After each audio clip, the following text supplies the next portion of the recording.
Hey, mom friends! This is Functional Medicine for Moms, where we look at motherhood through the lens of functional medicine. I'm your host, Kelly Moline, a pharmacist with advanced training in functional medicine. From pregnancy and postpartum to everyday parent life, we talk root causes, natural solutions, and real stories from our own family's journey, plus conversations with experts along the way.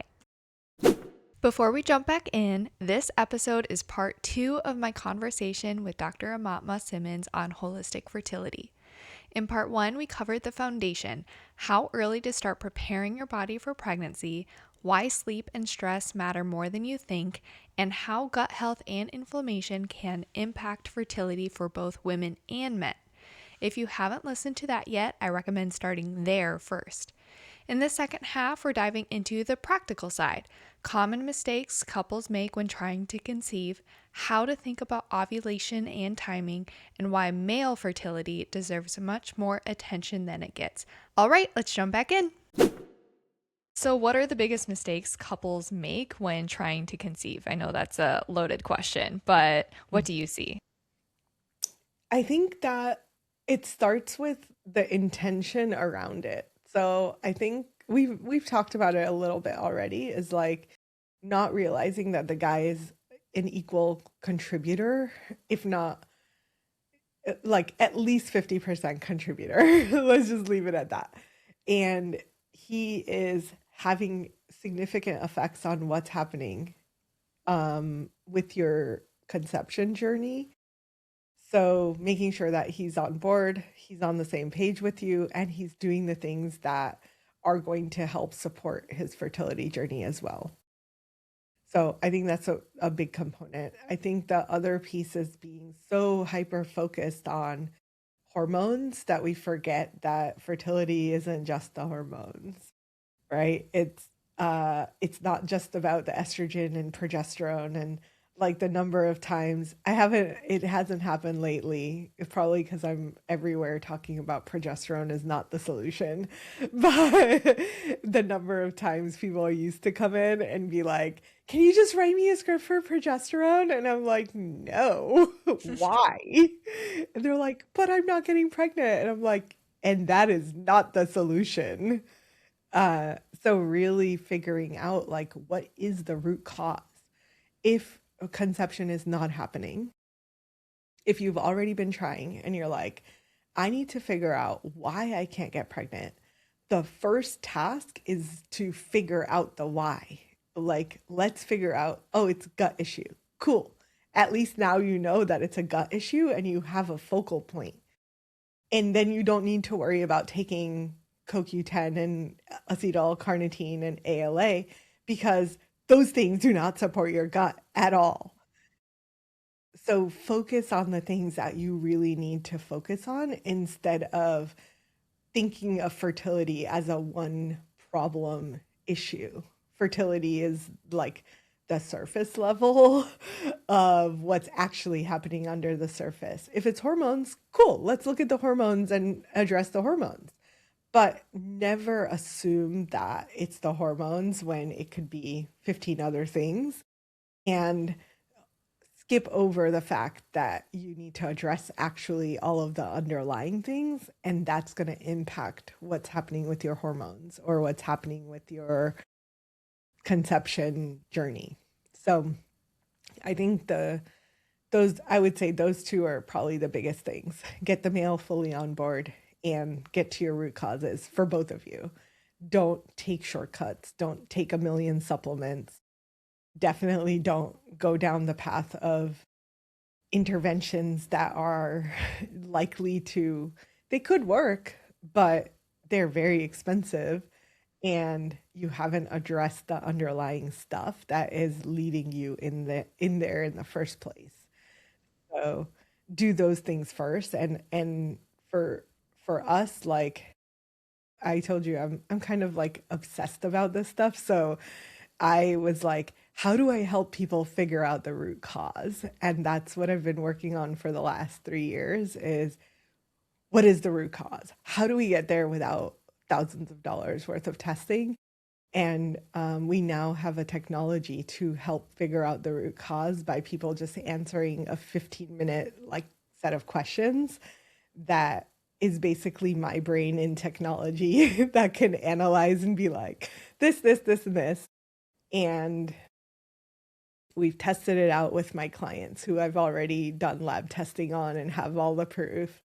And when they fill it out and they get their list of obstacles, it lists out all of the root causes that are in their way.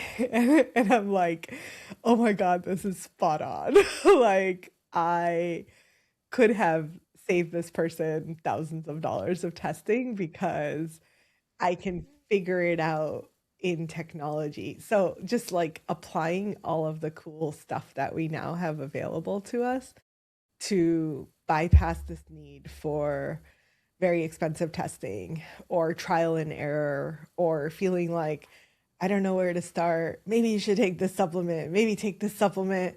It's like this is a very direct pathway to getting the targeted support that you need without needing to like, you know, pay someone like me to do it for you. Sure. Let's jump into ovulation quick. In case there are people, trying to figure out that timing when you are in that process of trying to conceive. It feels like, you need to time everything perfectly. You've heard everything from you can't have sex more than every other day to have it as much as you can, right? Get your ovulation window, know the day, all of that. So, can you talk a little bit about what that fertile window is? hmm Yeah. So the fertile window is a 5 to 7 day period for most people where their body is more receptive to fertilization happening. You're only going to have a 24-hour window, really 12 hours, where the egg releases and is available for fertilization. But because the sperm can survive for 5 to 7 days, there's really this opportunity where you don't have to super micromanage when you're having sex, how much you're having sex. Um, it is really like, I think when all the other factors have clicked into place, there's two things that I coach my people to learn. One is observe the sex drive increase, which, if all of your hormones are clicked into place, there is an absolute sex drive increase that will correlate to ovulation time. It's your body was designed to conceive. So your body is like, ooh, let's have lots of sex. Right? Like it's very normal to be like, oh, well, your body knows what to do. It Yeah. knows. So follow what your body is saying, especially after you've addressed all the other things. So you can trust your sex drive to guide you.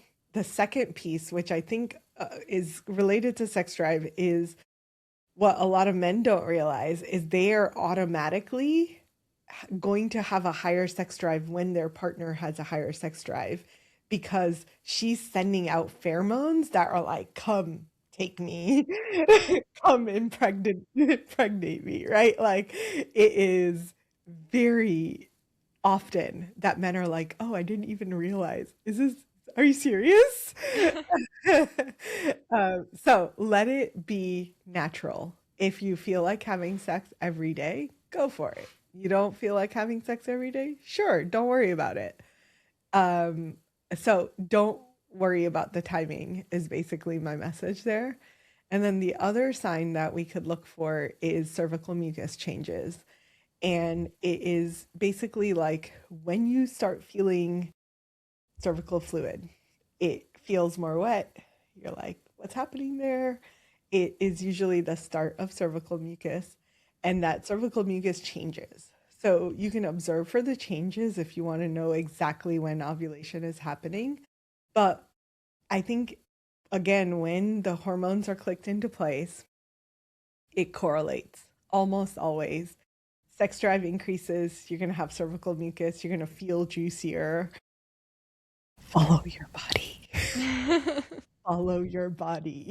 Like there's so much technology that is like, no, do it this time, and no, you're not in your fertile window, so wait till exactly when you're ovulating. And like the more micromanaging we get, the further away from what our body is designed to do, the more stressful it feels.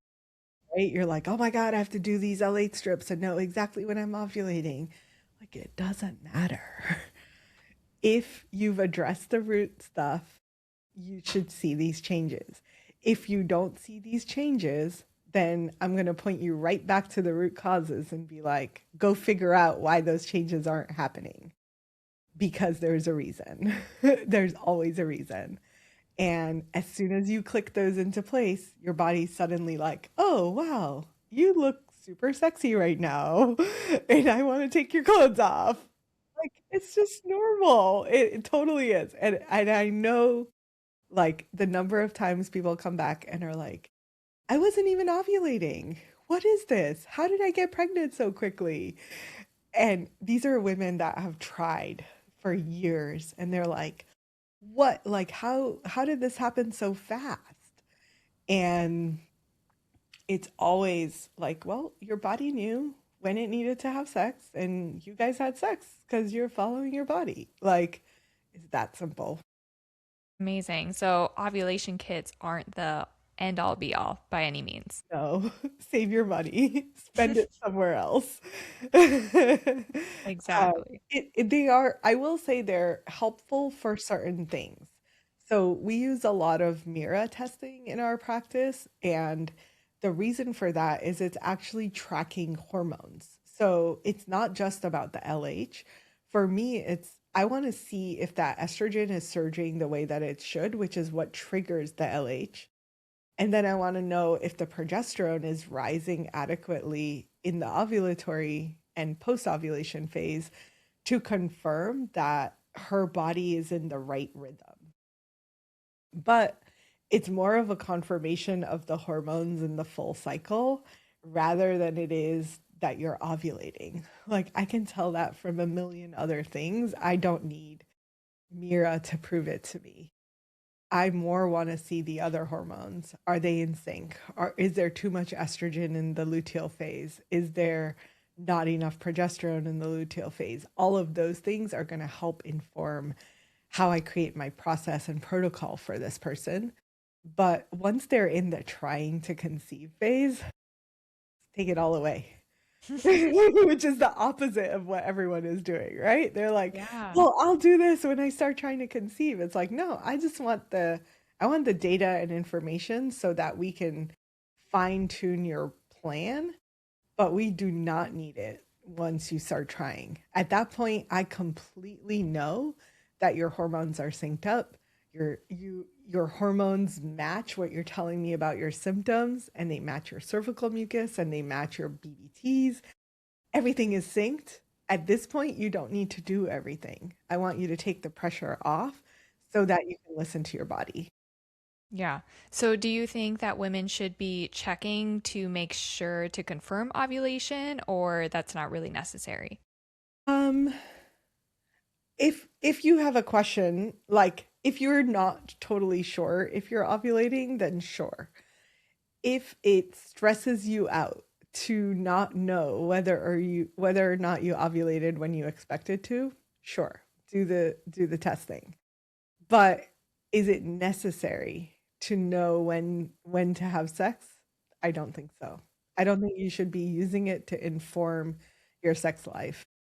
Use it as confirmation, use it as supportive to being like, okay, I can like knock that off because this thing is telling me I ovulated. I see the proof that I ovulated with the progesterone levels or a rise in basal body temperature, which I think is a way better tool, honestly. Um, so you can have those confirmations in place just to like ease your brain around it, but it doesn't matter one way or the other. If you, I feel like all of my ladies that happen to get pregnant are like, yeah, I wasn't tracking. I didn't think I was ovulating yet. Like we had sex way sooner than I thought I was going to be needing to get pregnant. So it's very different. And I think the control piece is really what is distracting a lot of women from being in that like feminine receptive state. So our my coaching is always like follow your body. It I knows, like it. it has wisdom way beyond these technology things. Hmm. Hey, really quick before we jump back in, I just want to share this in case it's meant for someone listening right now. If you're a mom who feels like you're just surviving the day, relying on caffeine just to function, or if you've been feeling off in your body, even months or a year postpartum, you are not alone. I also work with women who are trying to prepare their body for their first pregnancy or their next pregnancy and want to do it a natural, proactive way. Through my functional medicine practice, I offer a health analysis appointment where we really take the time to look at your symptoms, your health history, your lifestyle, and decide which labs would actually be helpful for you. That might include things like cortisol and hormone testing, gut health, metabolic health, and more. And all of these labs get shipped directly to your home, so it's very convenient. Once results come in, we walk through them together so you can fully understand what's going on in your body, and we build a personalized supplement and health plan with optional coaching support as well. The goal isn't quick fixes, it's optimizing your health naturally and giving your body what it needs to heal the way it was designed to. If this sounds like something you've been needing, you can find the link in the show notes to learn more or schedule a call. All right, let's jump back in. Let's switch gears now to the male fertility that we keep talking about now. So, why do you think male fertility is so rarely discussed? I think because there's a perception that because the woman is the person carrying the child, that she must have a bigger role to play. And I think it's just a misconception. And it's like our patriarchal society or whatever that has for generations assumed that the woman is the problem and the woman is the issue, but in reality it's pretty equal. And so, what are some top sperm health disruptors? I think the biggest one is probably toxins. So outside of what we talked about, which is going to impact their fertility, I think toxins are the like global thing that is disrupting male factor fertility as well as testosterone levels actually in a big way. And we're not talking about it. So there's a lot of toxins, but the big ones are like BPA plastics and then phthalates, which affect our endocrine system so significantly. And for male, there's very much a correlation between these specific toxins and male count for motility and morphology. So there's more data that we have on men and the effect that toxins have on their hormones and fertility than we have on women. Wow. So we have the proof. I don't know why we're not talking about it. And so if a couple is trying to conceive, what should the male partner focus on first? um, I would say detox for sure. Optimize your sleep, eat good food, eat a variety. Don't do any crazy diets. This is my new thing is like, why are all these guys on carnivore diets? Right. Can't eat vegetables. Their microbiome is shot. It takes so long to recover from these carnivore diets. I don't understand this fad at all. So eat good food. Eat all the food. Eat green leafy vegetables. Eat fruit. Eat a variety of stuff. The more color, the better. And then what do we say? Toxins, sleep, food, and then get to your root causes. So figuring out what are these things that might be standing in your way. Those are really easy things to do. The other ones, this guy 2 days ago. Oh, I have two cell phones. Like, where do you put your cell phones? In my pockets. I'm like, wow, one for each testicle. And he was like, what? Like, you literally have a phone for each testicle and it's killing your sperm. They're like, yeah, get a man purse. Like, I don't know what to tell you. Do something besides this. So definitely do not put your phones in your pockets. That's for men and women. The ovaries are right where our pockets are. So do not put your phones there. Don't put your laptops on your lap, even though they say lap in the word. That's not, don't use them that way. Um, those are probably the big ones that I think are affecting male factor fertility, that are like easy changes that they can make to help have a massive ROI.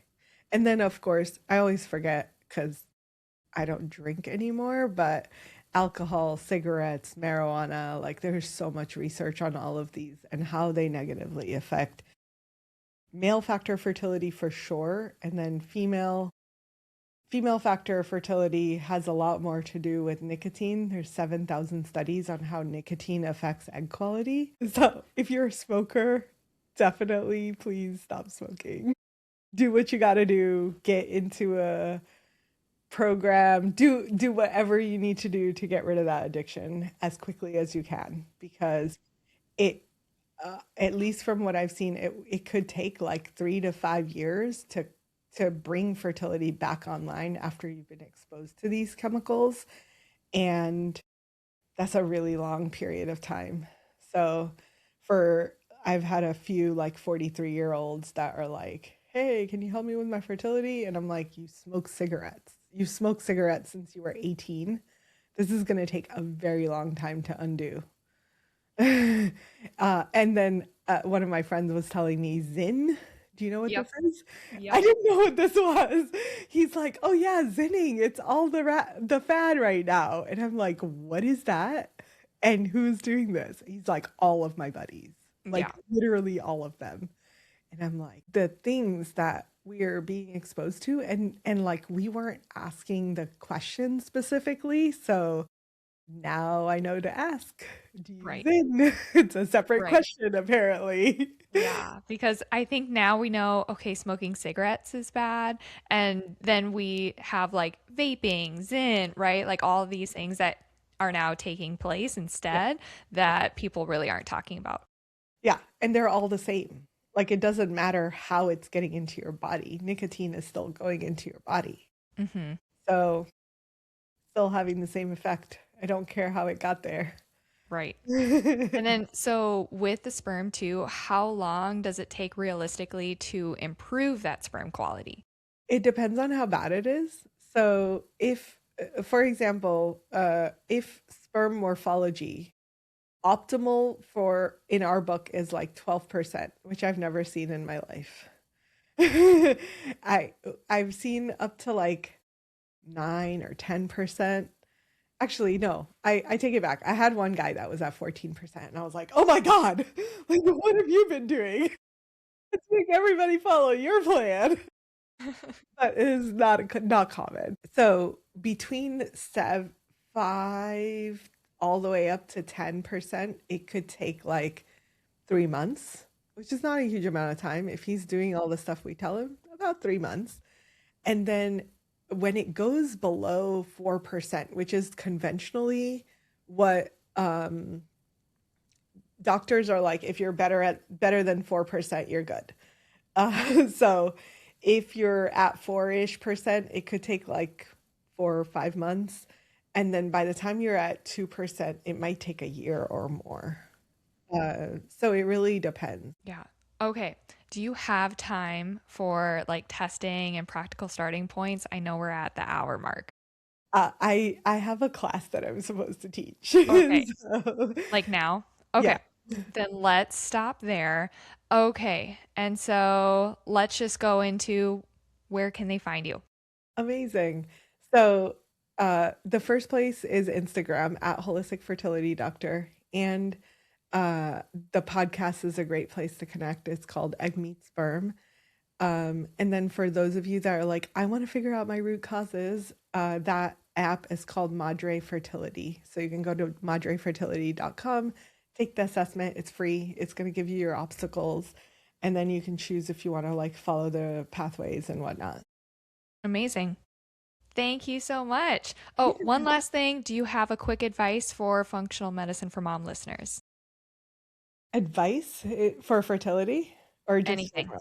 And anything. Anything. Um, yeah. So I think that since this is a mom podcast, I would say uh, one of the biggest things that I found absolutely necessary once I became a mom was communities of other moms like me.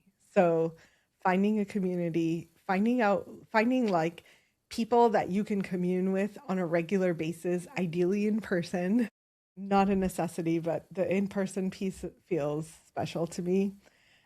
That helps to contain and build our oxytocin reserves, which is one of my favorite hormones, and I could talk about oxytocin for at least an hour.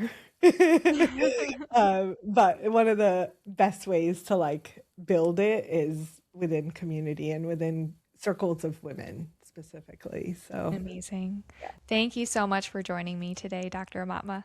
Yeah, it's great to be here. Thanks for having me, Kelly.